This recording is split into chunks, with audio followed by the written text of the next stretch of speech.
escucha bien mi voz.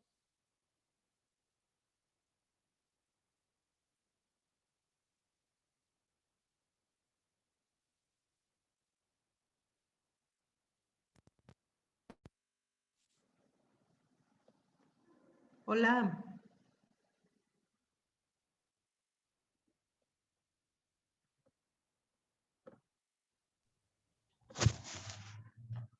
Hola, Hola, quisiera. Hola. Sí, doctora, buenas Quisiera noches. probar a ver si se... Buenas noches. Se Quisiera le escucha. probar si... ¿Me escuchan? Sí, doctorita, le escuchamos bien. Quisiera intentar a ver cómo me escucho con audífono. Voy a conectarlo y hablar y me dicen si se escucha, por favor. Ok. ¿Ahí me escucho? Sí, ¿Se escucha bien? se escucha bien, doctora. En pocos casos no se encuentran antecedentes de Excelente. Excelente. Para que no interfiera mucho el ruido de afuera, mejor voy a conectar el audífono. Ok. Gracias. A usted, doctora.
Buenas noches. Buenas noches, Betito.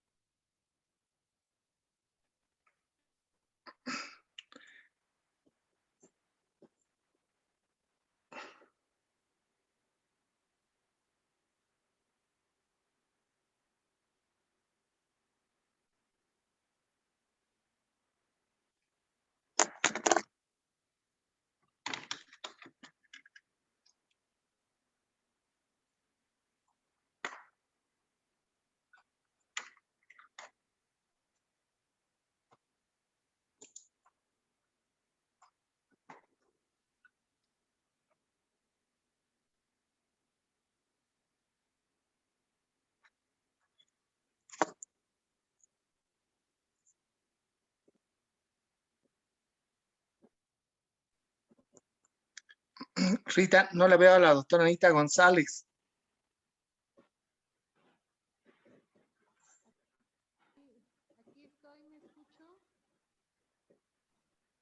Hace un momento ingresó y hizo una prueba de audio. Me parece que sigue presente en sala. Ah, perfecto.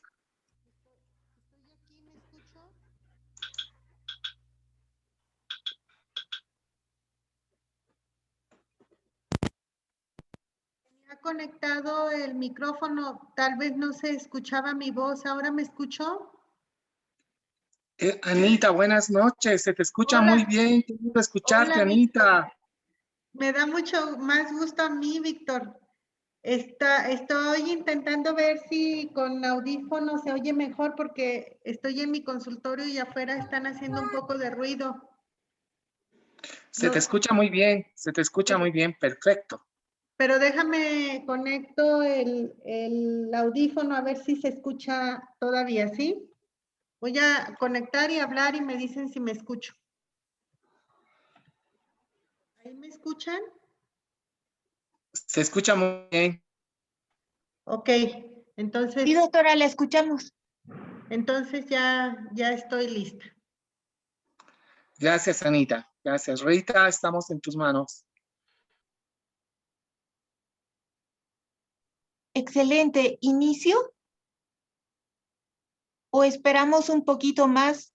No sé si han ingresado todos los asistentes. Creo que tenemos 24 participantes. ¿Esperamos un poquito o desean que sean puntual?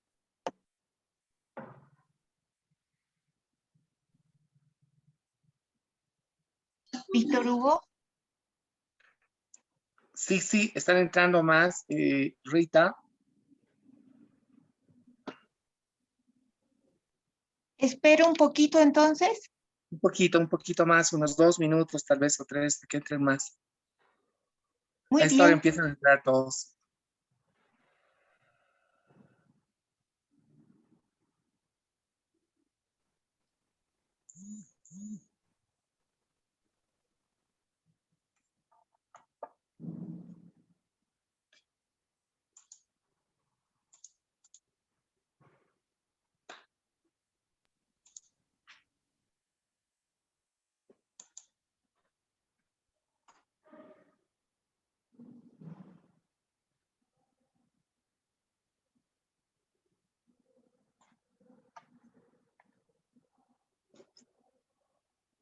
Rita, yo creo que ya la gente ya va a estar entrando, no te preocupes. Sí, hasta las 8:10 entran muchos más. Excelente. Pero podemos ir presentando, qué sé yo, claro. Muy bien. Bueno, muy buenas noches a nuestra distinguida concurrencia que puntualmente se ha dado cita a esta nueva sesión del Curso Internacional de Actualización en Pediatría. Soy la doctora Rita Menacho y esta noche tenemos a tratar el tema COVID-19 tratamiento. Nos acompaña desde México la doctora Ana María González Ortiz. Ella es infectóloga pediatra, egresada de la Facultad de Medicina de la Universidad Autónoma de San Luis Potosí, México. Su formación de pediatría fue en el Hospital General Regional de León, Guanajuato, México, por la Universidad de Guanajuato. e infectología en el Hospital Infantil de México Federico Gómez por la UNAM. La doctora es adscrita a pediatría y responsable de vigilancia epidemiológica en el Hospital del Niño y la Mujer Alberto López Hermosa en San Luis Potosí, México, y realiza su práctica privada en San Luis Potosí. Bienvenida, doctora, y muchas gracias por acceder a compartir un tiempo con nosotros. También deseo presentar a uno de nuestros panelistas, el doctor Víctor Hugo Velasco Álvarez. Él es pediatra infectólogo, actualmente presidente de la Sociedad Boliviana de Pediatría, PAS vicepresidente de la Sociedad Boliviana de Infectología, PAS delegado de la Sociedad Latinoamericana de Infectología Pediátrica, capítulo Bolivia, profesor titular de la Cátedra de Pediatría, Facultad de Medicina de la Universidad Mayor de San Andrés, pediatra infectólogo del Hospital del Niño, doctor Ovidio Aliaga Uría, en la ciudad de La Paz, y miembro del Comité Nacional de Inmunizaciones VIH, SIDA, Tuberculosis en Bolivia. Gracias, doctor, por estar con nosotros. Y otro de nuestros panelistas que tenemos el honor de tener es el doctor Diego Rubén Salinas Encinas, reumatólogo pediatra.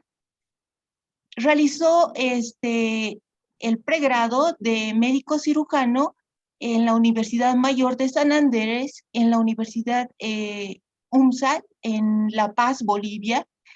La especialidad en pediatría la realizó en el Hospital del Niño Ovidio Aliaga Uría, en La Paz, Bolivia, y la especialidad de reumatología infantil en el Hospital Infantil de México Federico Gómez, en la Ciudad de México, en México. Trabaja actualmente en la Caja Nacional de Salud, Hospital Materno Infantil y Nefrología en Santa Cruz, Bolivia. Quiero dar la cordial bienvenida a todos nuestros panelistas y nuestra querida expositora que gentilmente ha accedido a compartirnos este tema. Y antes de cederle la palabra, recuerdo a los asistentes que las preguntas y comentarios pueden realizarlos por el chat. Nosotros vamos a estar atentos para compartir con nuestros expositores todas sus dudas. Adelante, doctora, estamos atentos a todo lo que usted diga. Hola, buenas noches. ¿Me pueden indicar si ya puedo compartir mi pantalla?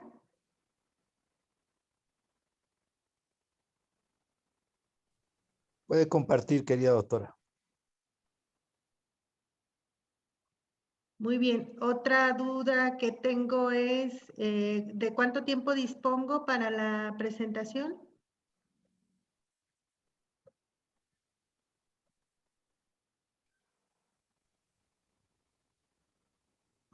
Doctor Velasco, tal vez tiene el dato. Sí, como 45 minutos como promedio, doctora Ana González, muchas gracias. Ok, muy bien. Gracias. ¿Se ve bien ya la presentación? Perfecto, doctora. Ok, muy bien. Muy buenas noches. Muchas gracias por la invitación. Para mí es un honor el que me hayan invitado y es un placer volver a escuchar la voz de un gran amigo que es el doctor Víctor Hugo Velasco y con mucho placer estoy aquí con ustedes. Me da un enorme gusto. El día de hoy estaremos platicando sobre tratamiento de COVID en niños. Traté de ser lo más concisa, pero podemos ampliar el tema en el momento en el que haya tiempo para las preguntas. Bueno, primero que nada, me gustaría declarar que no tengo ningún conflicto de interés. Y para entrar en materia, bueno, quisiera compartir con ustedes cómo está la situación de COVID en México. No, no sé si tengan ustedes algún dato de lo que ha afectado la pandemia en nuestro país hasta el día 24, que fue 24 de abril, que fue el último día que pude acceder a esta página de la Secretaría de Salud. Llevábamos más de 6 millones de casos estimados de pacientes que han enfermado por COVID, con un número de mortalidad de más de 300,000 pacientes estimados. Sin embargo, con base en los cálculos que han hecho los expertos del exceso de mortalidad, se estima que esta cifra puede estar duplicada y el cálculo conservador que se hace es una mortalidad de 700,000 personas al día 24 de abril. Como pueden ver en la gráfica, pues está relativamente pareja la situación entre hombres y mujeres. La afectación se ha dado con un 52% en mujeres y un 47.9% de afectación en hombres. Como en todos los países, pues hay comorbilidades que se han visto más afectadas y que incluyen hipertensión, obesidad, diabetes y tabaquismo. ¿Qué pasa con los niños? Los niños, si bien han sido un grupo de edad, hablando específicamente de menores de 18 años, han sido un grupo de edad relativamente poco afectado. Bueno, pues en nuestro país, si bien no hay tanta afectación en términos de hospitalización, sí hemos tenido algunas cifras de mortalidad que al final de cuentas, como en cualquier lugar del mundo, pues se afecta desde el punto de vista social. En la gráfica que estamos viendo, podemos observar con las barras más oscuras, pues el número o la proporción de personas que han requerido hospitalización, que han sido sí las mínimas y que en esta afectación el grupo más afectado pues siempre han sido los adultos, como en cualquier país que se ha visto afectado por la pandemia. En algunos estudios que se han hecho en México, se ha estimado que la gran mayoría de los pacientes se corresponde como a la información que se puede dar en otras partes del mundo, con una levedad de la enfermedad hasta en un 99%. Casos severos son los menos y la mortalidad se ha estimado en aproximadamente un promedio de 0.3%. En la tabla de la derecha, lo que quiero que vean, no sé si se puede ver el señalador de mi computadora, pero lo que quiero que vean es que no obstante que el grupo de edad pediátrica ha sido poco afectado, bueno, pues sí tenemos una afectación sobre todo en niños menores de 5 años, en quienes los casos de hospitalización y que han requerido manejo en la terapia intensiva, hasta el 2021, que es el año en el que en junio del 2021, que es el año en el que se realizó este estudio, pues teníamos un porcentaje de pacientes en UCI de 13.46 para menores de 1 año, de 6.47 para niños de 1 a 4 años y ya los niños de 5 a 9 no se vieron tan afectados en términos numéricos y el grupo de edad de 10 a 17 años volvió a ser un grupo que sí requirió hospitalización y cuidados críticos. De tal forma que, bueno, si bien en términos numéricos los niños no se han afectado tanto, terminamos teniendo sí niños graves y con mortalidad. Y bueno, pues al día de hoy, con una enfermedad que ya tiene autorizada una vacuna, si bien es una vacuna que puede ser administrada solamente en mayores de 5 o de 5 años en adelante, pues desafortunadamente en nuestro país no hemos podido lograr que este grupo de edad se pueda vacunar para disminuir la probabilidad de hospitalización y muerte en nuestros niños. En este mismo estudio que les comentaba, se estimó que hasta junio del 2021 hubo 2.8% de proporción de menores de 18 años que fueron afectados por el COVID-19, con una mediana de edad de 12 años, y la mortalidad en ese grupo de edad se estimó en 1.3%. Los factores de riesgo fueron el diagnóstico de neumonía, el estar ingresados en una terapia intensiva, y como se corresponde en otros estudios, pues la obesidad, la hipertensión, las enfermedades que afectan la inmunidad del paciente, la diabetes, la enfermedad pulmonar crónica o los pacientes con alguna enfermedad renal se vieron mayormente afectados.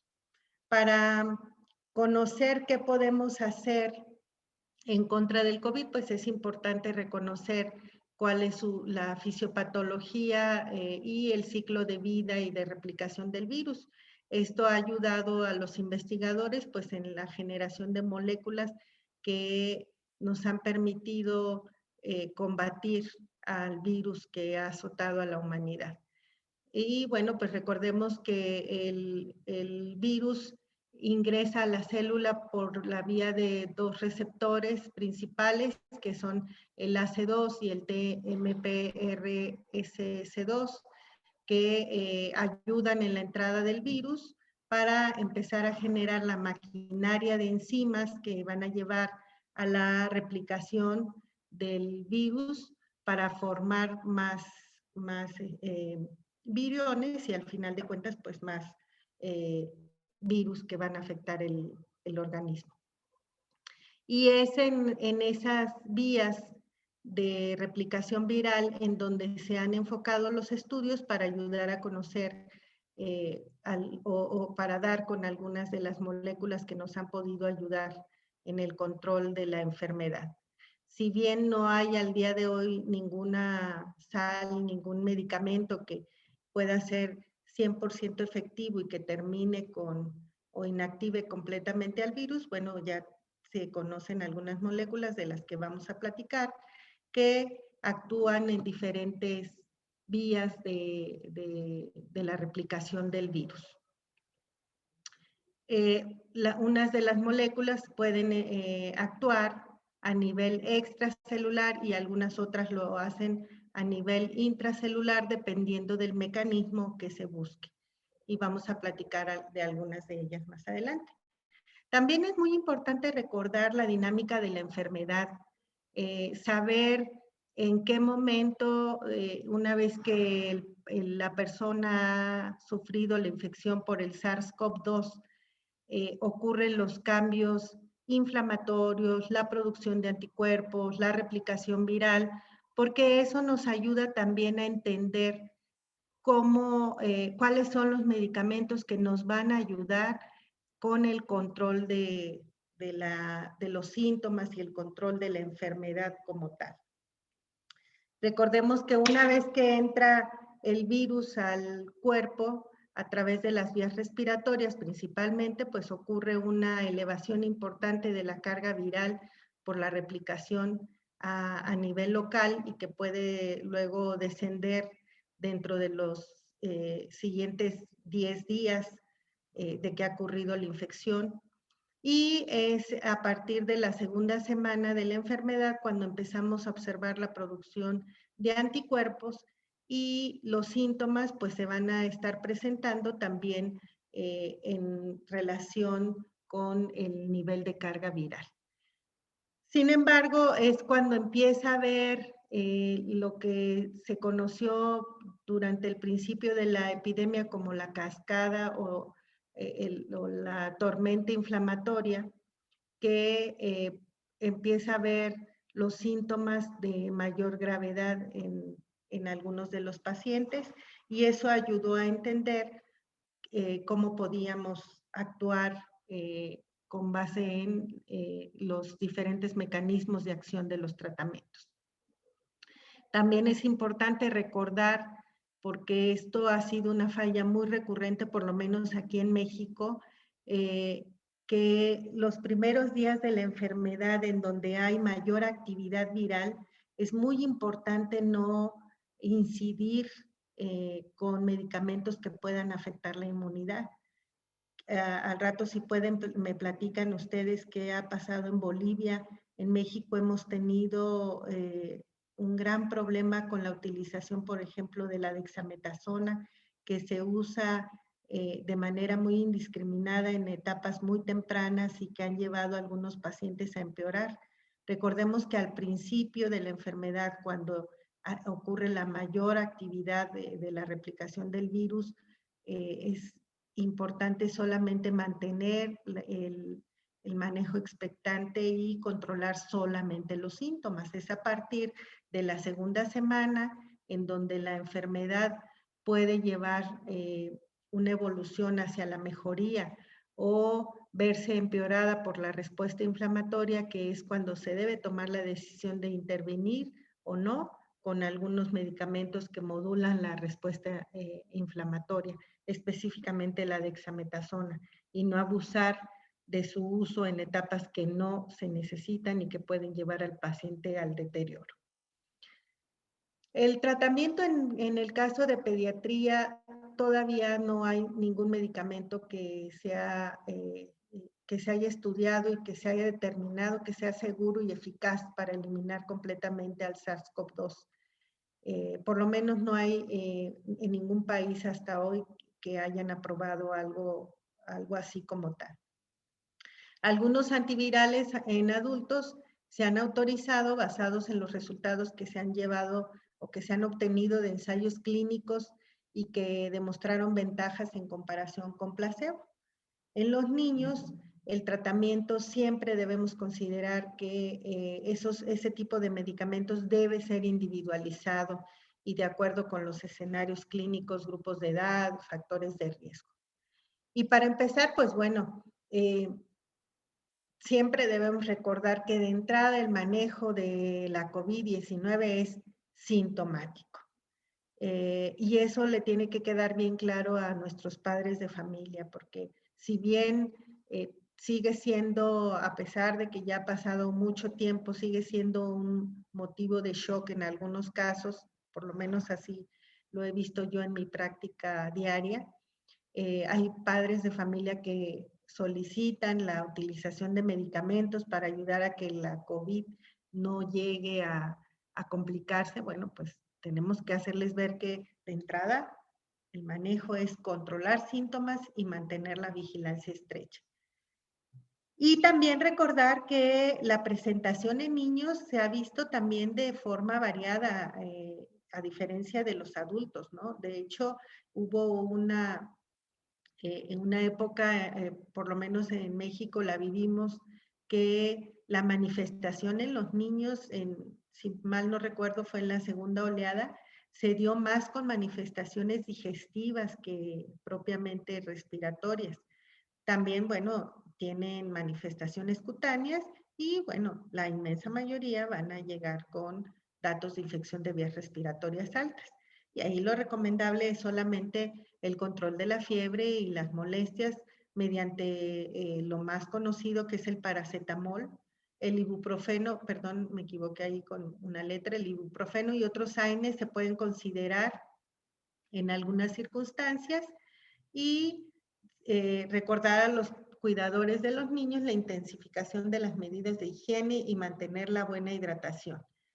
También al día de hoy es importante considerar diversas etiologías, dado que una vez que los niños han entrado nuevamente a la dinámica de la vida cotidiana, empezamos a ver ya circulación en muchos países, tanto de Europa como de la región de las Américas, virus que ya se venían presentando desde antes, como los conocidos coronavirus previos, y virus sincicial respiratorio, parainfluenza, Influenza ha habido informes de muy poca circulación, pero bueno, también es importante ya ir recordando que estos virus ya se están viendo que están circulando como habitualmente habían estado previo a la pandemia. El manejo en pediatría en términos generales, hablando de fármacos, está recomendado sobre todo para mayores de 12 años y que hayan llegado o que tengan un peso de por lo menos 40 kilos. Hay varios medicamentos que se pueden recomendar dependiendo de la guía que veamos y que tienen un objetivo ya sea preventivo como profilaxis, preexposición, sobre todo en aquellos pacientes que tienen algún grado de inmunocompromiso y que pueden tener riesgo de desarrollar enfermedad grave y muerte, o ya bien como tratamiento una vez que han estado enfermos, que están enfermos, y vamos a ver cuáles son las indicaciones de esos medicamentos. En términos generales, lo que más se ha utilizado en adultos y que se pueden extrapolar a los niños, pues incluye los anticuerpos monoclonales, algunos de ellos, el remdesivir, el Paxlovid y la dexametasona. ¿Cuáles son los factores de riesgo que pueden llevar a un niño al desarrollo de enfermedad grave o muerte?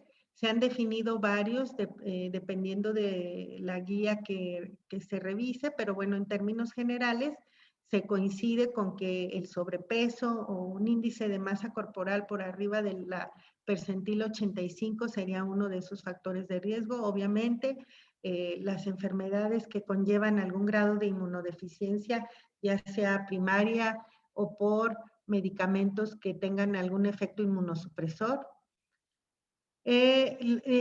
Otro de los factores es el uso de traqueostomía o gastrostomía, las alteraciones neurológicas y que conllevan afectación del neurodesarrollo. Se hace énfasis en parálisis cerebral y en trisomía 21, la enfermedad de células falciformes, las cardiopatías congénitas o adquiridas, las enfermedades pulmonar crónica, obviamente la diabetes, la falla renal o hepática crónica, y el embarazo sin duda es un factor de riesgo muy importante, por lo menos en nuestro país.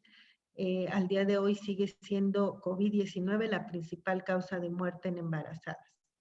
Y los menores de 1 año es otro grupo de factor de riesgo. Los medicamentos los dividí en términos generales en antivirales, anticuerpos monoclonales y en inhibidores de la respuesta inflamatoria. Los antivirales tienen el efecto de inhibir la replicación, ya sea porque impiden la unión al receptor AC2 celular o dentro de la célula porque utilizan la maquinaria para sintetizar proteínas y RNA virales. Los anticuerpos monoclonales actúan a nivel extracelular, sobre todo impidiendo la entrada del virus, bloqueando su unión con los receptores. Y los inhibidores de la respuesta inflamatoria, porque neutralizan efectos del SARS-CoV-2 sobre el sistema inmune vía la cascada de citocinas. Y empezaremos hablando con el primer antiviral que fue autorizado para su uso en adultos y que al día de hoy, bueno, tiene algunas indicaciones en niños. Se aprobó para mayores de 12 años y niños que pesen 40 kilos por lo menos y que requieran hospitalización. La FDA aprobó uso de emergencia, si bien también en menores de 12 años, pero que tengan un peso de por lo menos 3.5 kilos. Las indicaciones pues son que tengan alguno de los factores de riesgo mencionado y que puedan conllevar un riesgo de mortalidad o agravamiento de la enfermedad y que tengan una necesidad emergente o creciente de oxígeno. Y en mayores de 16 años, aun cuando no tengan esos factores de riesgo, pero que tengan riesgo de, o que tengan más bien requerimientos progresivos de incremento de oxígeno. Es una molécula, el remdesivir, conocida como la EGC 5734, análogo de adenosina, Es un profármaco de nucleótidos metabolizado de manera intracelular y que actúa a nivel de inhibir la polimerasa de RNA y a manera de terminador de cadena. En la imagen de la derecha podemos ver gráficamente cómo actuaría el remdesivir. Este medicamento fue usado incluso para ébola porque tiene un gran efecto antiviral, no solamente en los coronavirus. ¿Cómo se recomienda? En los niños y adultos, niños que tengan un peso mayor de 40 kilos, es una dosis de 200 miligramos intravenosa, dosis única, y seguido de una dosis de 100 miligramos cada 24 horas como dosis de mantenimiento por un término de 5 a 10 días. Se administra en infusión entre 30 a 120 minutos. Y en aquellos niños pediátricos que pesen menos de 40 kilos, la dosis es de 2.5 miligramos por kilo por vía intravenosa, y la de mantenimiento es de 2.5 miligramos por kilo cada 24 horas como dosis de mantenimiento. Otro de los antivirales que, bueno, hasta el día de hoy sí no ha sido autorizado en niños, pero lo voy a comentar, es el Paxlovid, que es un inhibidor de proteasa que contiene nirmatrelvir, que es el antiviral principal y que está reforzado con ritonavir como booster farmacocinético. Tiene una potente actividad in vitro contra el SARS-CoV-2, pero la desventaja es que tiene un alto potencial de interacciones medicamentosas por el ritonavir. Inhibe la proteasa principal COP-MPRO y lo que hace es que imposibilita el procesamiento de precursores de poliproteínas virales y la replicación del virus. El ritonavir lo que va a hacer es, al inhibir la citocromo P450, va a ayudar a que aumente la concentración del nirmatrelvir en la sangre. Es la forma como ayuda el ritonavir. Sin embargo, bueno, pues hay una escasa evidencia en población pediátrica.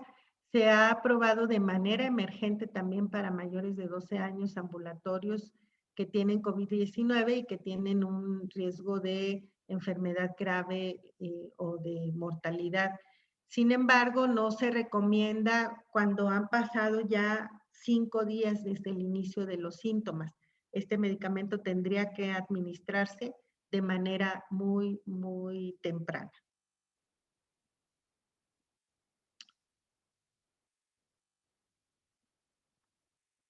Está aprobado para mayores de 18 años. Perdón, discúlpenme la omisión. Este medicamento del que estoy hablando a partir de esta diapositiva no es el Paxlovid, es el molnupiravir. Discúlpenme, por favor, ofrezco una sincera disculpa por la omisión. Este medicamento, el molnupiravir, es un análogo de nucleócido, es decir, de una citosina que va a inhibir la polimerasa RDRP, que va a ayudar a evitar la replicación del SARS-CoV-2 al incorporarse en la cadena de RNA, ocasionando lo que se conoce como una mutagénesis letal, de tal forma que las nuevas copias del virus que se van formando no se pueden replicar. ¿De acuerdo? Aquí en la diapositiva podemos ver el nombre correcto del medicamento del que estamos hablando. Este medicamento está aprobado para para personas mayores de 18 años de manera ambulatoria, no para menores. Sí no se ha autorizado para edades menores. Y el requisito es que tengan un riesgo que conlleve un alto riesgo de enfermedad grave o muerte. Y se recomienda a menos que no se cuente con Paxlovid o con Sotrovimab, que es un anticuerpo monoclonal, o con Remdesivir. También la consideración es dentro de los primeros 5 días de que han empezado los síntomas. La dosis es de 800 miligramos cada 12 horas por 5 días, pero antes de administrar en las mujeres se debe descartar que no haya un embarazo por el riesgo de teratogenicidad. Pasando a otro grupo de medicamentos, vamos a hablar de la dexametasona, que como ustedes bien saben, fue el primer medicamento que mostró una eficacia a través de los estudios Recovery que se llevaron a cabo en la Universidad de Oxford de manera muy temprana en junio de 2020, y en los que se concluyó que el uso de dexametasona en pacientes que requerían oxígeno ayudaban a disminuir la mortalidad y el tiempo de hospitalización de manera estadísticamente significativa. En quienes está indicado, y eso es, insisto, importante de recordar porque se han cometido errores en su prescripción cuando lo hacemos sobre todo de manera temprana. Se requiere que el paciente, primero que nada, pues requiera oxígeno. De hecho, un paciente que requiere, que tiene una disminución de la saturación por debajo de 92%, lo primero que debemos hacer pues es la administración de oxígeno. Una vez que el paciente ya está con oxígeno, ya sea en su domicilio, en un hospital, entonces sí haremos uso de la dexametasona. También se vio una gran ventaja en aquellos pacientes que tenían ventilación no invasiva o ventilación mecánica y en quienes llegaron a utilizar membrana extracorpórea. No se recomienda de manera rutinaria en pacientes pediátricos que solo requieren niveles bajos de oxígeno cuando tienen algún inmunocompromiso severo se debe considerar individualmente cada caso para disminuir el riesgo de disminuir aún más la inmunidad de ese paciente. La dosis en niños es de 0.15 miligramos por kilo con un máximo de 6 miligramos y se debe dar una vez al día mientras el paciente requiere el oxígeno o por no más de 10 días. Ya les comentaba que pues fue en 2020 muy tempranamente cuando este estudio Recovery nos ayudó a verificar o descubrió la eficacia de este medicamento. La ventaja que tiene es que prácticamente está disponible en todo el mundo y es de bajo costo. Si bien puede que no se disponga del medicamento, bueno, pues algunos otros corticosteroides que podemos utilizar, pues son la hidrocortisona, la metilprednisolona y la prednisona, haciendo el cálculo a dosis equivalentes con la dexametasona. Otro grupo de medicamentos que se pueden utilizar son los anticuerpos monoclonales. Los Institutos Nacionales de Salud en Estados Unidos han estudiado el bamlanimab más etesivimab, el caricibimab más imdevimab, perdónenme la pronunciación, son medicamentos que se usan poco en realidad en la práctica diaria, y otro de los que se utilizan es el sotrovimab. ¿Cuáles son las indicaciones? Pacientes de más de 12 años y que pesen al menos 40 kilos con enfermedad leve a moderada y que tengan alto riesgo de complicaciones. No hay datos disponibles según el estudio que hizo este Instituto Nacional de Salud para definir el grupo de alto riesgo que se beneficie con esta terapia, pero la FDA ya ha autorizado su uso también. Se debe considerar individualmente, aun cuando no hay datos disponibles de la eficacia y seguridad de niños y adolescentes. El ITSA nos dice que no hay datos que apoyen su uso en niños hospitalizados, pero que ante las nuevas variantes que están apareciendo se debe seguir estudiando para ver cuál es la utilidad en esos casos. ¿Qué nos recomienda la FDA? Pues de manera emergente utilizarlos, como ya les decía, en estos en este grupo de edad de mayores de 12 años y que tengan factores de riesgo para progresión a enfermedad severa, hospitalización y muerte. Se pueden utilizar ya sea como tratamiento siempre y cuando se administren dentro de los primeros 10 días para el caso del sotrovimab. En el caso del bebtelovimab es menos de 7 días y se ha estudiado que tiene cierta actividad y eficacia contra la variante Omicron. Para algunos otros anticuerpos monoclonales se puede utilizar incluso como profilaxis, aun cuando no haya datos de enfermedad en el paciente, y la recomendación es de que se utilice dentro de los primeros 10 días de que ha ocurrido la exposición. Sin embargo, para el caricibimab y el imdevimab, así como para el belanimab y etesivimab, no hay reporte de que sea activo contra la variante Omicron. Para este segundo mencionado, la FDA ha autorizado que se use de manera emergente, incluso desde la etapa neonatal. Y el tixagevimab con silgavimab se ha autorizado por la FDA para profilaxis preexposición, aunque se refiere a una baja actividad contra la variante Omicron. Bueno, pasando a otro grupo de medicamentos, en este caso vamos a hablar del baricitinib, que es un medicamento inhibidor de sinasa JANO o inhibidor de JAK, y cuya acción es un efecto inmunomodulador y también algo de efecto antiviral.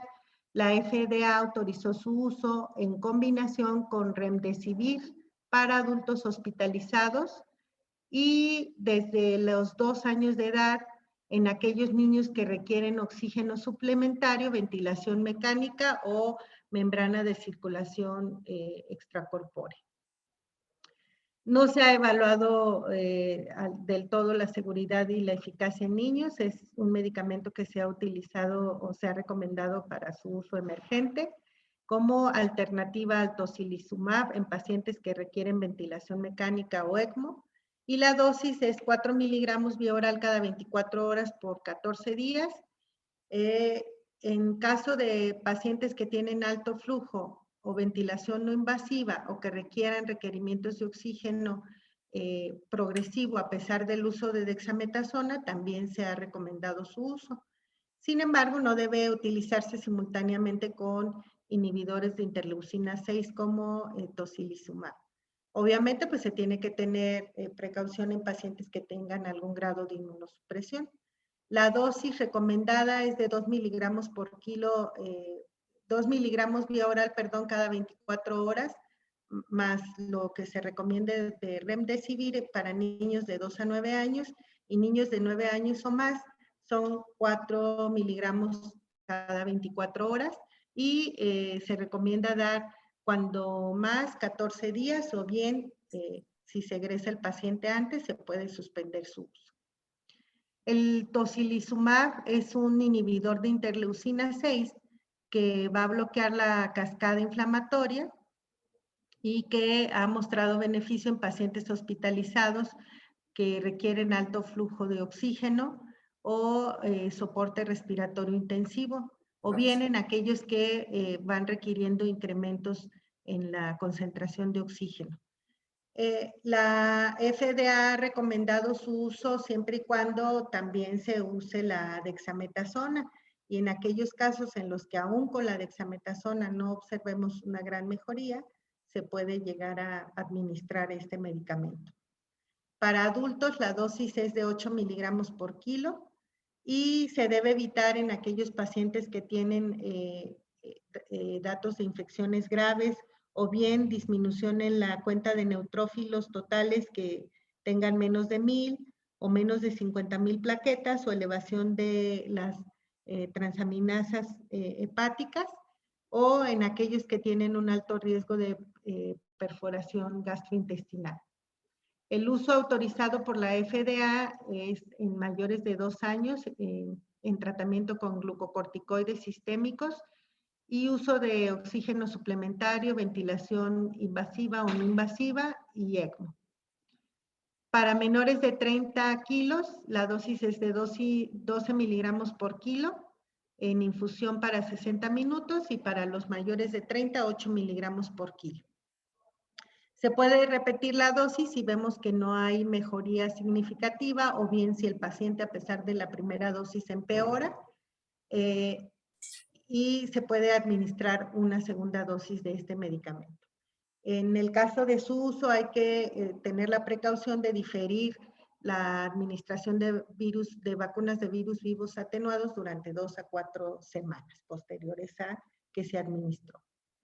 Un medicamento que no ha sido autorizado o una terapia que quiero mencionar porque no se ha evaluado su seguridad y eficacia, pues es el plasma convaleciente, que en un principio se le dio mucho peso, pero que muchas guías e incluso la Organización Mundial de la Salud y aquí la Secretaría de Salud ha autorizado que se utilice solamente en el marco de protocolos de estudios.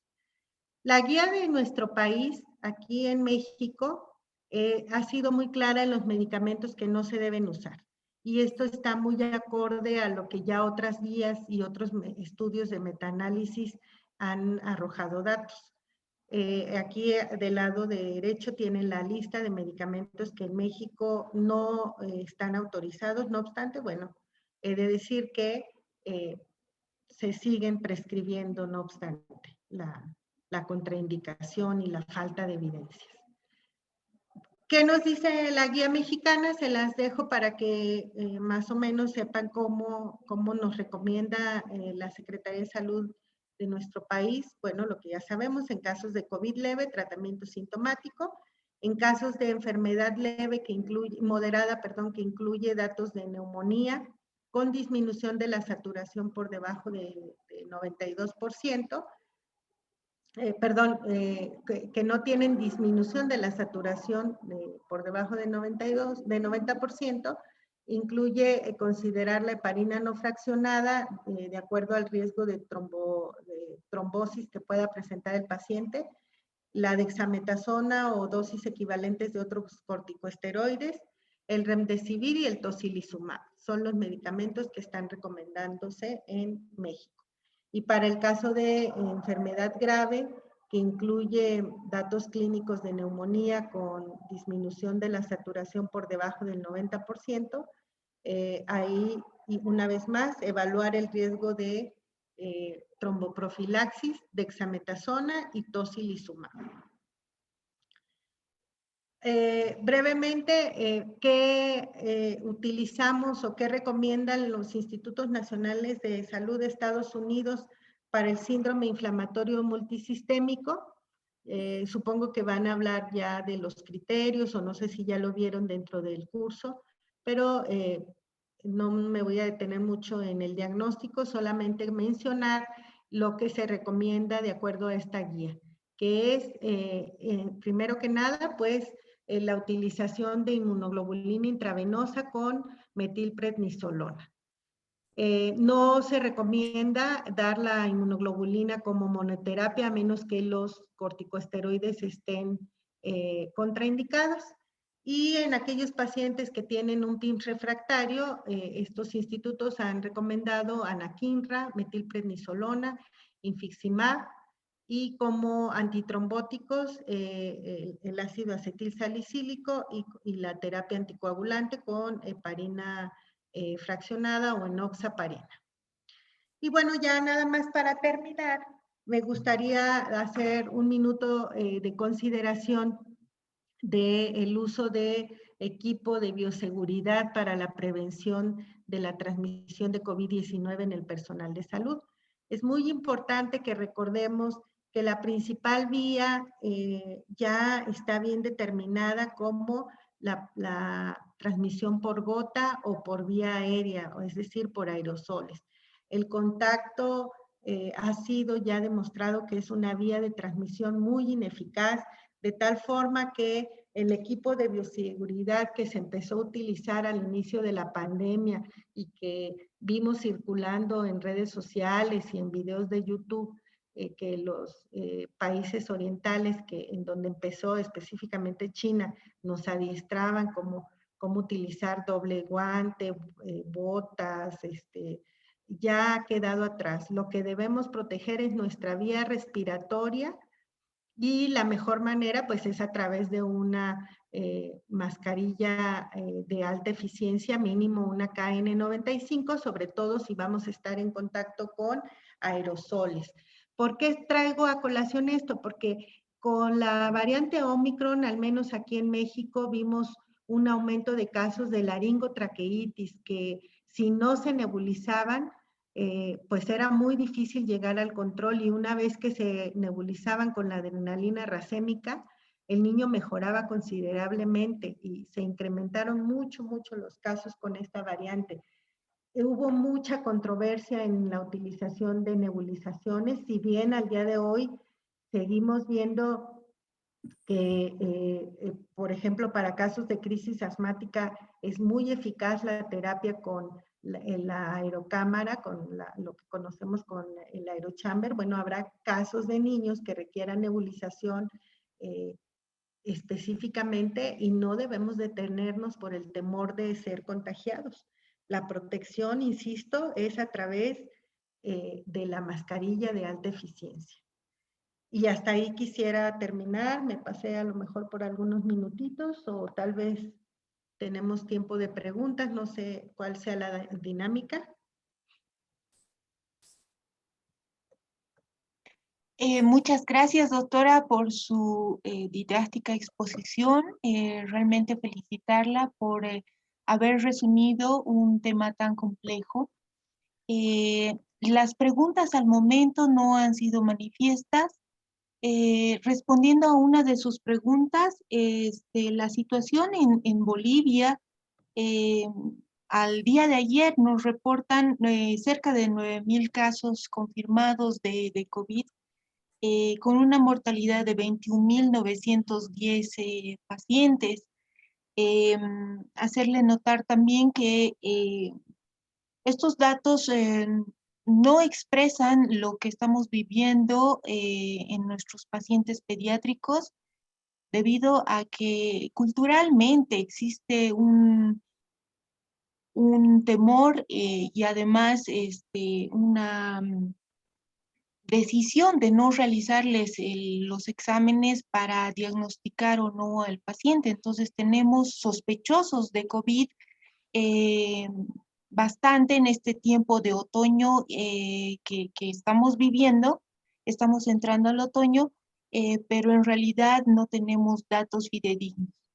A continuación quiero darle la palabra al doctor Víctor Hugo Velasco, nuestro actual presidente de la Sociedad Boliviana de Pediatría, para que por favor nos aporte y enriquezca este tema.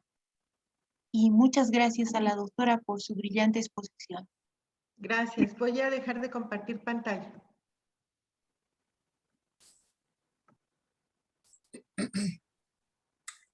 Muy buenas noches. Si me permiten compartir mi video, por favor.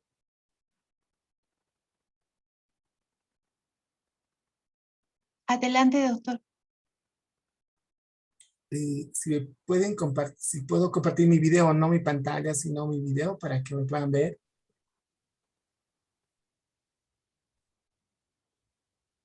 Vamos a solicitar a el personal de Droguería Inti.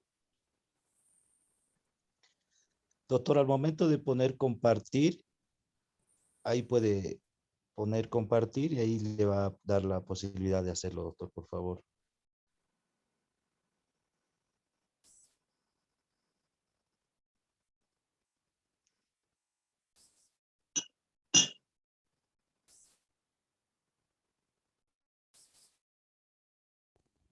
Ahí está bien, doctor.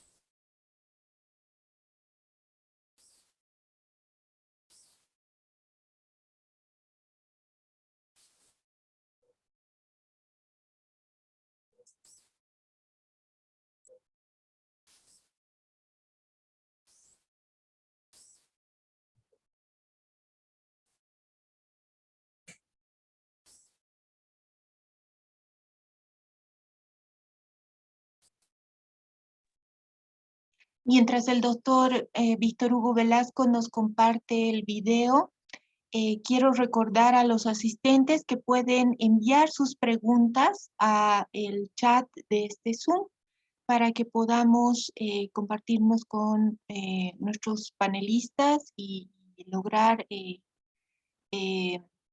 absorber todas las dudas. Gracias.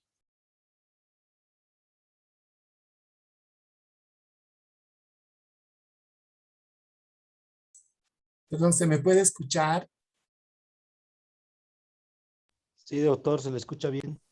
No puedo compartir mi video, no la pantalla, sino el video. Pero bueno, no importa, la verdad me hubiese gustado verlo al doctor Diego Salinas, me hubiese gustado verla a la doctora Anita Estoy González. acá, doctor. Buenas noches. ¿Cómo Estuve acá todo está el momento. Diego? Y ¿Cómo está, doctor? realmente creo que, bueno, no solamente yo, creo muchas personas les hubiera gustado verlo a Diego. Bueno, pero bueno, por alguna razón no podemos. Igual de mí dice que no se puede iniciar video porque el hospedador me detuvo, algo así. No se preocupe. Sí, lo mismo me sale. Sí, ¿qué será? No. Muchas gracias al doctor Salinas. Muchas gracias primero a la doctora Anita González. Realmente yo creo que la exposición ha sido, o sea, exponer todo el tratamiento de COVID-19 no es sencillo, y de la manera como lo hizo, de una manera tan clara y que realmente nos da mucha luz de qué hacer en cada fase de COVID-19.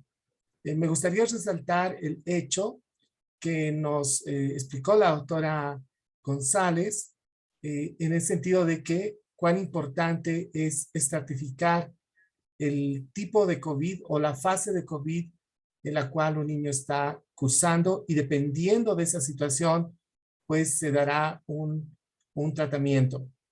Bueno, hablar de tratamiento, vamos a tener que poner un paréntesis, porque ya lo dijo la doctora Anita González, no hay un tratamiento en sí. De pronto podemos hablar de que hay recursos que nos pueden ayudar para disminuir la morbimortalidad, y más aún en una primera fase, en esa primera fase de COVID-19, donde hay una replicación viral muy alta y donde pues ahí realmente creo que hay un uso indiscriminado de muchos medicamentos, empezando del antibiótico, por ejemplo, muchas vitaminas, por ejemplo, como la vitamina C y el zinc, que realmente no tiene una evidencia de resultados positivos en COVID-19. Si bien en otros cuadros respiratorios se han intentado este tipo de vitaminas, entonces en COVID-19 no hay estudios claros, más aún en niños. El otro elemento que quisiera aportar y reforzar es el hecho de que no es lo mismo adultos que niños. Y un argumento que me permite explicar esto es la varicela. La varicela, no olvidemos que en mayores de 12 años hay un riesgo mucho mayor de complicarse, y en menores de 12 años el riesgo es mucho menor. Tanto así que hay una indicación, si bien no es absoluta, pero hay una indicación o recomendación de dar aciclovir a un mayor de 12 años. ¿Por qué? Porque tiene mayor riesgo de complicarse. Pero en el menor de 12 años no sucede lo mismo. En el menor de 12 años, claro que se podría dar, pero no necesariamente hay una recomendación de dar el aciclovir en niños. ¿Por qué? Porque no es un grupo de riesgo. Bueno, no es que me he pasado de tema, sino que COVID-19 también tiene las mismas características. Hay un grupo de riesgo que está claramente definido en todo el mundo, y son los adultos y las personas que tienen factores de riesgo. Una cosa es utilizar medicamentos y otros recursos en ese grupo, y otra es utilizarla en niños. Y otro medicamento del cual creo que hemos abusado bastante es de la famosa ivermectina, y ahí me gustaría su comentario de la doctora Anita González, ¿no? Ya que creo que también en niños, nosotros en su momento hemos también, no, probablemente no todos, pero también abusado de este recurso, de este antiparasitario, ¿no? Que tampoco en adultos sus resultados son bastante controvertidos y más aún en niños. Definitivamente. Y qué bueno que estamos acá todos reunidos y si bien los niños, una minoría va a llegar al hospital, pero la gran mayoría se va a quedar en tratamiento sintomático. Y cuando hablo de gran mayoría, está hablando probablemente más del 90%, inclusive mucho más de la cifra que estoy mencionando. Y ese grupo, lo único que necesita son medicamentos sintomáticos para disminuir los síntomas, disculpen la redundancia, como paracetamol, por ejemplo, o el ibuprofeno. Por otro lado, también en PIMS, yo quisiera un poquito comentar nuestra experiencia, pero no tanto de PIMS como tal, sino cuáles han sido nuestros diagnósticos diferenciales en PIMS. Recuerdo un paciente que pensábamos que era PIMS y no era PIMS, era una leucemia mieloide, recuerdo, en un bebito de 3, 4 años. También en PIMS hemos tenido otros diagnósticos diferenciales como, por ejemplo, estafilococo, ¿no? Y estos diagnósticos diferenciales nos enseñaron a que debemos, primero, también no olvidarnos de otra recomendación para PIMS, que es que debemos descartar otros tipos de enfermedades, que obviamente hay muchas que son parecidas a PIMS. Y también en Kawasaki. En Kawasaki tiene criterios, ¿no? Pero también de pronto en algunos casos se nos ha ido a la mano el diagnóstico de Kawasaki y hasta lo hemos puesto en nuestros resultados, pero en realidad tampoco era un Kawasaki. Eso es lo que quisiera aportar y nuevamente muchísimas gracias. Seguramente va a haber preguntas. Gracias. Gracias, doctor Víctor Hugo Velasco. Y ahora quisiera dar la palabra al doctor Diego Salinas, que nos acompaña desde la ciudad de Santa Cruz, para que también nos pueda compartir su experiencia y reflexionar sobre el manejo del COVID-19. Aló, buenas noches, ¿se me escucha? Perfectamente, doctor. Bueno, muy buenas noches. Primero que nada, muchas gracias a la Sociedad Paceña Pediatría por la invitación a esta jornada tan importante. A la doctora Anita González, muchas felicitaciones. Creo que es un tema terriblemente grande, pese a que es tan nuevo, ya es tan grande, tan amplio, porque tiene realmente recomendaciones de todo lado, ¿no? Vienen las guías de uno de otro lado, medicamentos creo que en nuestra vida hemos escuchado y tal vez quién sabe si los vamos a escuchar en el futuro, ¿no? La parte de los medicamentos biológicos son medicamentos terriblemente complejos por su mecanismo mismo de acción, ¿no? Por el hecho de que llegan a diferentes tipos de acción en la célula y obviamente las indicaciones que tiene respecto a cada uno. Me pareció una revisión muy linda y bueno, que creo que podemos sacar provecho de todo eso, ¿no?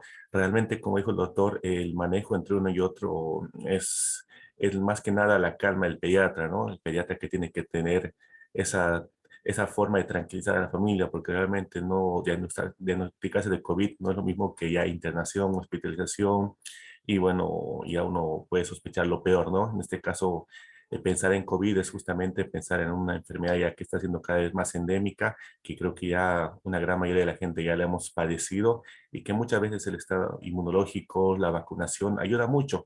Hablando justamente de eso, cuando empezó la pandemia, justamente a mí tal vez no me preocupaba tanto el pico de COVID. A mí me preocupaba las semanas después del pico de COVID, porque justamente fue cuando vimos casos severísimos de enfermedad inflamatoria multisistémica, que aquí realmente azotaron el hospital de niños, las cajas, porque se vio un gran número de niños. En ese contexto hablando, también, doctor, vimos pacientes con leucemia, con citomegalovirus, síndrome de activación macrófaga secundaria, alguna infección viral, pacientes con Steven Johnson, que también fue un diagnóstico diferencial que yo creo que uno tiene que tener en cuenta eso, ¿no? Realmente el diagnóstico de PIMS es un diagnóstico diferencial último, si se quiere decirlo, ¿no? Obviamente que si el tiempo apresura, si el estado general no es muy bueno, uno puede a la par de hacer el tratamiento dar manejo inmunomodulador, pero en general siempre hay que tratar de pensar en todos los diagnósticos diferenciales que pueden acompañar estos cuadros. Ahí estoy viendo en la diapositiva el dengue. Eso también quisiera saber de la doctora Anita si allá en México cómo anda con la parte del dengue y el diagnóstico diferencial, porque le cuento que aquí en Santa Cruz realmente muchos de los pacientes que tuvimos fue justamente una cross-reaction entre dengue y COVID. Entonces realmente el diagnóstico se hace mucho más difícil, pese a que son enfermedades nuevas, también el diagnóstico es a veces mucho más retrasado por ese caso, ¿no? Entonces el COVID, el PIMS, realmente son enfermedades nuevas, pero que la información es bastante abundante para el manejo de ahora. Esta evolución de la enfermedad y del tratamiento también ha ido cambiando. Al principio, como se mencionó, ¿no? Una enfermedad rara, el PIMS, que realmente menciona la literatura que 5 cada 1.000.000 va a enfermarse de lo mismo. ¿Qué factores predisponen a lo mismo? Uno puede pensar y decir, bueno, entonces le doy esto, o echinacea, o ibuprofeno, una vina para que no le dé PIMS. Lastimosamente no se ha descrito ningún factor que pueda prevenir cuando la cascada inflamatoria se haya presentado.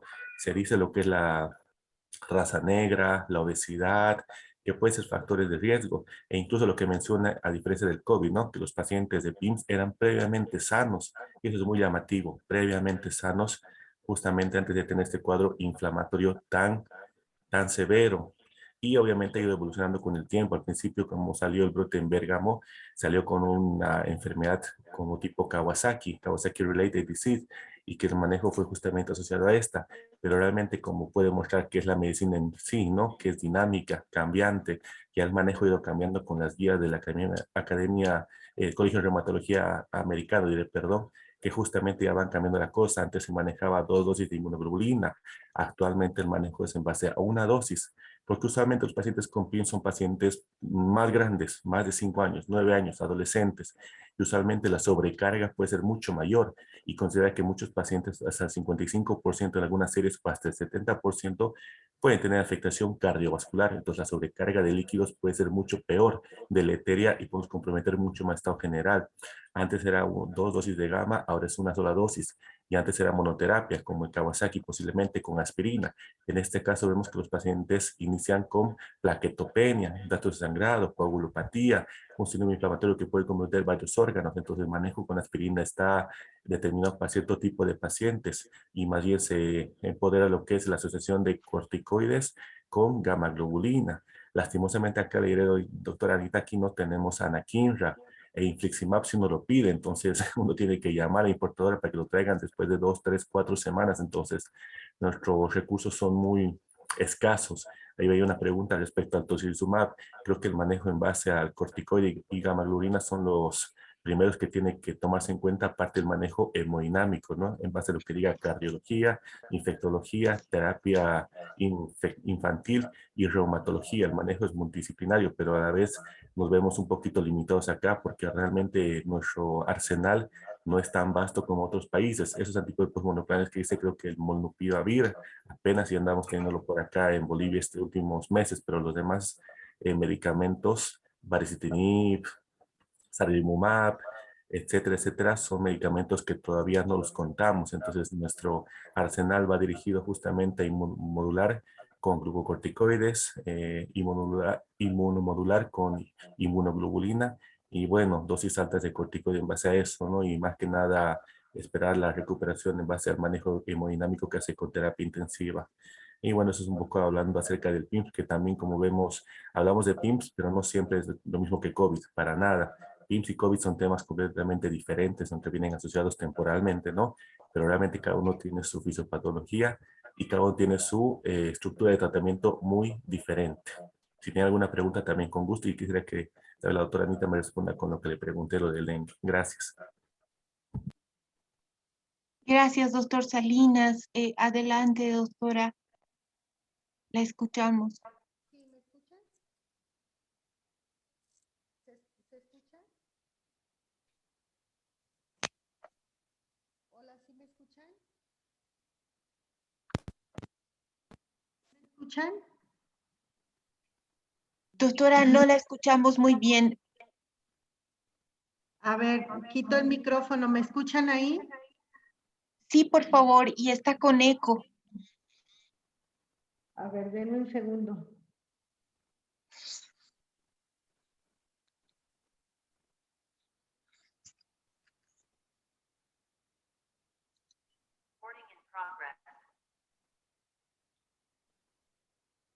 Yo le escucho bien a la doctora.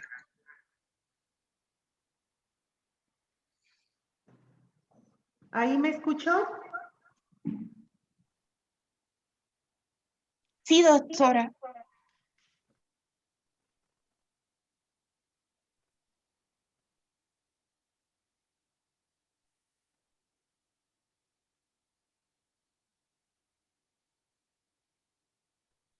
Adelante, doctora, le escuchamos.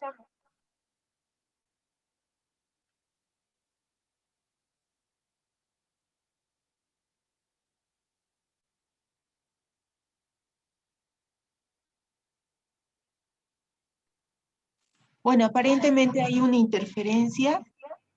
Tal vez podemos ir absorbiendo otras preguntas.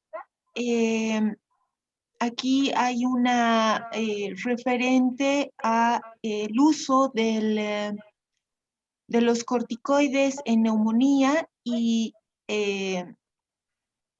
específicamente la doctora Ursagastegui nos pregunta si cuándo sería el momento de prescribir este medicamento en el COVID. Doctor Velasco, por favor, si pudiese colaborarnos con esta pregunta. ¿Ahí me escuchó? Sí, doctora, la escuchamos. Quería comentar en relación a lo que me había comentado el doctor Víctor Hugo de la ivermectina, que fue un medicamento que se utilizó en un principio, pero que al día de hoy sabemos que la eficacia se dio a conocer primero in vitro y con dosis muy por encima de las terapéuticas para parásitos, de tal forma que al día de hoy es un medicamento que, si bien incluso estuvo dentro del stock de medicamentos proporcionados por el Instituto Mexicano del Seguro Social, al día de hoy se ha dejado de recomendar y la Secretaría de Salud ha insistido mucho a los médicos en México y bueno, la Organización Mundial de la Salud y muchas otras guías hacen énfasis en que no es de utilidad el uso de la ivermectina, de tal forma que debemos ya desalentar su uso y no incluirlo en nuestros esquemas de manejo. Otra de las preguntas que me hacían eran, bueno, me comentaba el doctor en relación a la anakinra. En México también batallamos mucho, no es un medicamento que digamos esté disponible más que a nivel de medicina particular y no para todos los pacientes, dado que es un medicamento que, pues si bien además es muy caro y tiene que importarse, también optamos por inicialmente en los pacientes con PIMS, gamma globulina y glucocorticoide, de tal forma que la anakinra ya es una opción muy remota para pacientes muy específicos y que además puedan adquirirlo por su cuenta, porque no está dentro de los medicamentos que proporcionen los servicios de salud en México. Había otra pregunta que me había hecho el doctor. Se me fue cuál era. Doctora, era acerca de su opinión del dengue, sí. Del dengue, porque sí, la verdad que me queda mucha duda. Ya, del dengue. Cuando empezó la epidemia en México, tuvimos mucho temor de que hubiera COVID-dengue. De hecho, en San Luis Potosí, justamente por el mes de junio, es cuando año con año se presentan muchos casos de dengue. La verdad es que no se presentó como esperábamos, por lo menos no en San Luis Potosí. Y bueno, a lo mejor hubo algunos brotes, pero no no fue tan dramático como en un principio se nos había advertido, afortunadamente. Y bueno, considero que gran parte fue por el trabajo también de las personas de campo que se dedicaron pues al control del mosquito por un lado, y por otro, pues he de reconocer que la red de laboratorios estatales se dio a la tarea de estar identificando en aquellos casos en los que podíamos tener sospecha, sí determinar los anticuerpos y la NS1 para aquellos pacientes, pero la incidencia en realidad de lo que nosotros llamamos en su momento el COVID-dengue fue muy baja en México, no la vimos como temíamos que se pudiera presentar. Sin embargo, bueno, no estamos libres de que eso pueda surgir en algún momento, puesto que el dengue se ha hecho endémico en estados y en ciudades que antes no lo eran. Por ejemplo, San Luis Potosí, que era en la capital, aquí en donde yo vivo, no era un área endémica por la altura. Ya tiene más de 10 años que el mosco ha logrado sobrevivir, y entonces tenemos que estar atentos a hacer una distinción de esos cuadros que se puedan presentar tanto en adultos como en niños. Pero sí, en realidad no nos fue tan mal como se había predicho.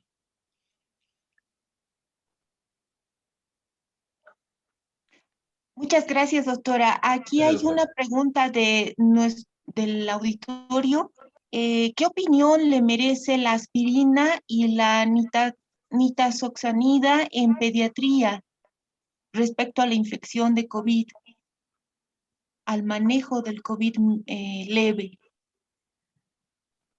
No, definitivamente la nitazoxanida es otro de los medicamentos que no ha mostrado ninguna actividad, ninguna eficacia, y también ya hay muchos estudios que creo que ni siquiera está dentro de los grupos de medicamentos que se pueden autorizar en el contexto de estudios clínicos, como sí lo está, por ejemplo, el plasma convaleciente.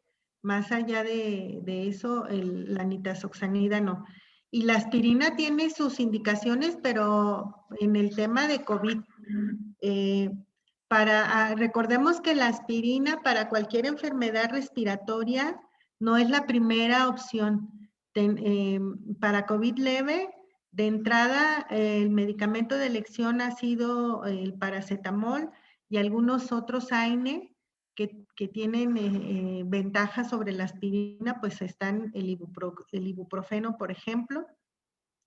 Y básicamente yo creo que son medicamentos que nos han ayudado. Yo en realidad tengo, desde que inició la pandemia, prácticamente no he dejado de ver pacientes con COVID, salvo estas últimas semanas en que sí ya disminuyó con mucho la incidencia en San Luis Potosí y en México, pero los pacientes que hemos manejado con paracetamol o ibuprofeno ha sido suficiente. No hay necesidad de experimentar con otros medicamentos que de por sí conllevan otros riesgos, ¿no? Ya sabemos que la aspirina, incluso si nos confundimos de enfermedad, podemos ocasionar un síndrome de Reye, por ejemplo, de tal forma que no sería para nada la primera opción. Gracias, doctora. Y bueno, ya para terminar, usted nos habló del incremento del consumo de dexametasona en México. Aquí hay una pregunta referente a eso, y nos indica la doctora si han visto un incremento de uso de corticoides en neumonías de otra etiología, además del COVID, en este tiempo. Hablando específicamente de los niños, no observamos en México tanto abuso. Y bueno, Recordemos que durante la presentación hablamos de que las guías de los institutos nacionales de Estados Unidos, la Secretaría de Salud de México y otras guías no indican la utilización de dexametasona para niños que requieren flujo bajo de oxígeno. Es decir, un niño que tiene COVID y que lo tengo, qué sé yo, con oxígeno a 1 o 2 litros por minuto, no está indicado el uso de entrada de dexametasona. Y si va requiriendo incremento en el requerimiento de oxígeno es cuando hay que pensar que lo debemos usar.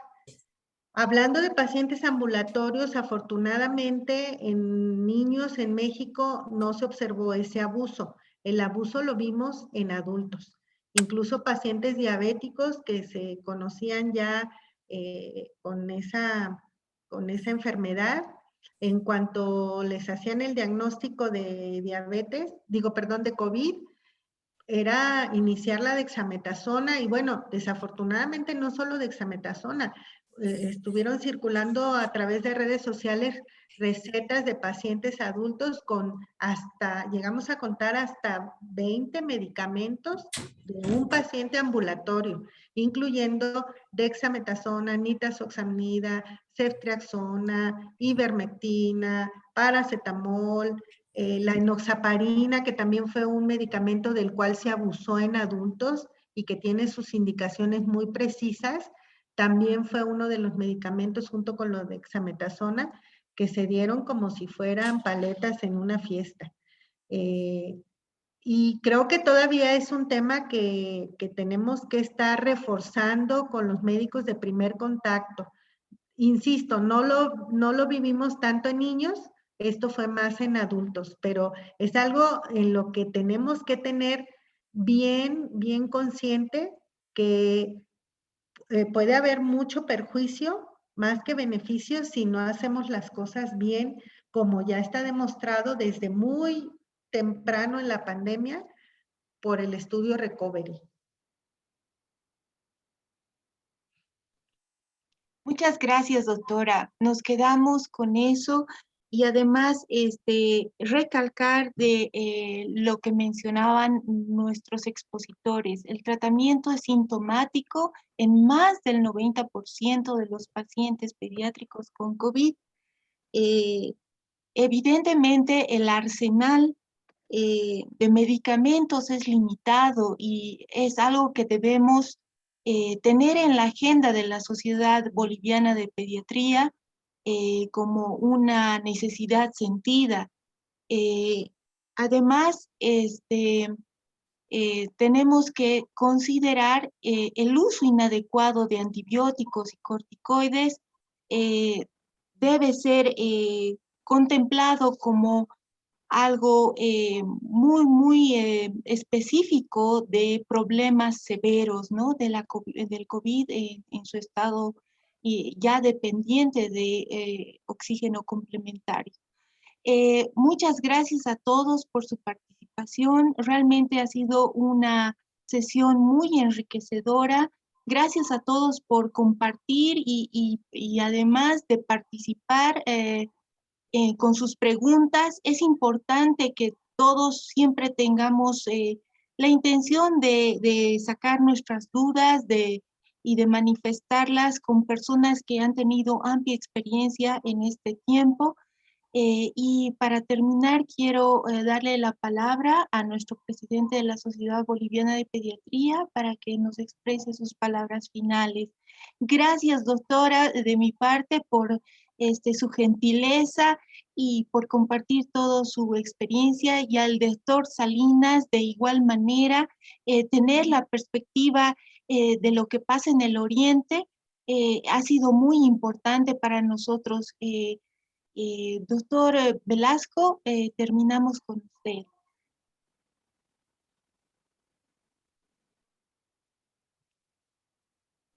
El micrófono, doctor, perdón.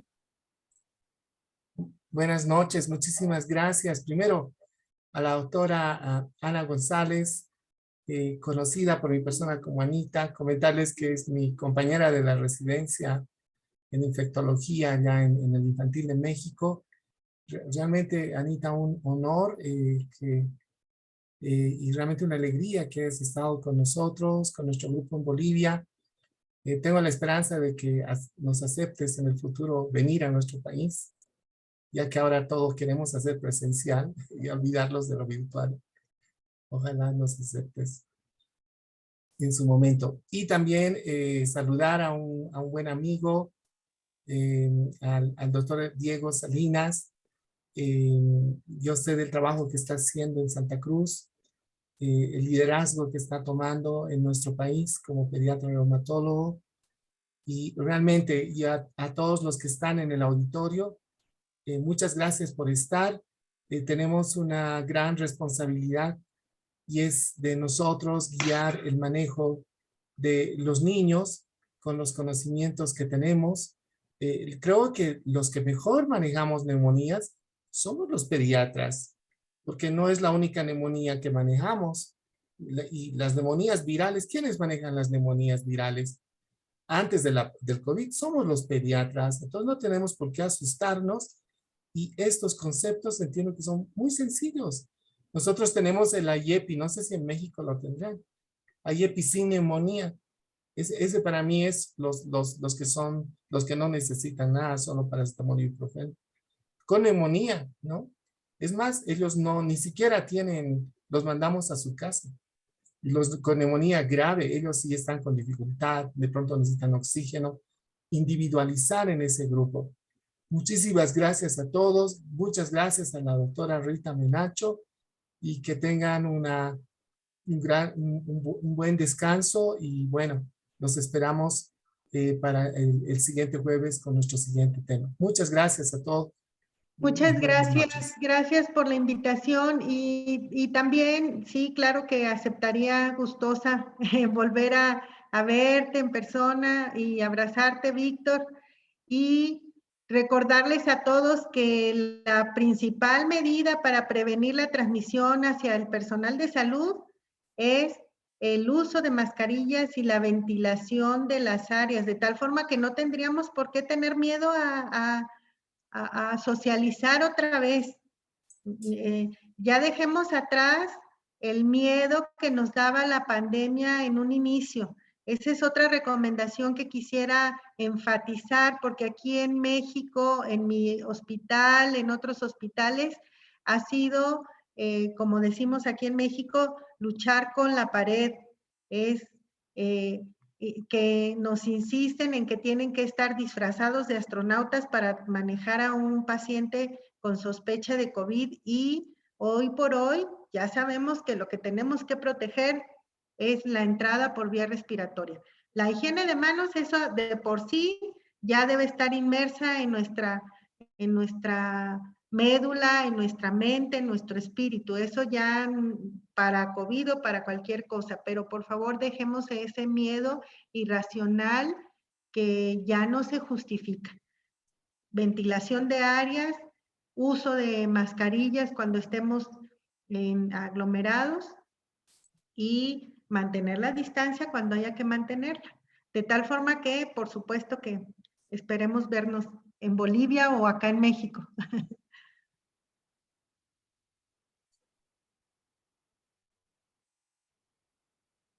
Muy bien, muchas gracias a todos y bueno, que tengan una linda noche y un buen descanso. Gracias a todos.